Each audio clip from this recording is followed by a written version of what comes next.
అసలు తను ఎలా ఉందో ఏం చేస్తుందో ఏమోలే స్పెషల్ మనిషైనా కూడా మనకేముంది మామూలే కళలు తెలుసా ఏమో బహుశా కవిత మనిషా కలల హంస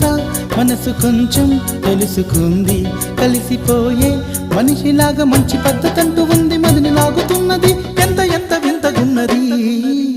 వెన్నెల్లో హాయ్ హాయ్ మల్లెల్లో హాయ్ హాయ్ వరాల జల్లే కురిసే తప్పెట్లు హాయ్ హాయ్ ట్రంపెట్లు హాయ్ హాయ్ ఇవాళ్ళ మనసే మురిసే మే నెలలో ఎండ హాయ్ ఆగస్టు వాన హాయ్ జనవరిలో మంచు హాయ్ హాయ్ రామా హాయ్ గుంటె చాలు నండి వెయ్యి మాటలెందుకండి వెన్నెల్లో హాయ్ హాయ్ మల్లెల్లో హాయ్ హాయ్ వరాల జల్లే కురిసే తప్పెట్లు హాయ్ హాయ్ ట్రంపెట్లు హాయ్ హాయ్ ఇవాళ్ళ మనసే మురిసే మే నెలలో ఎండ హాయ్ ఆగస్టులో వాన హాయ్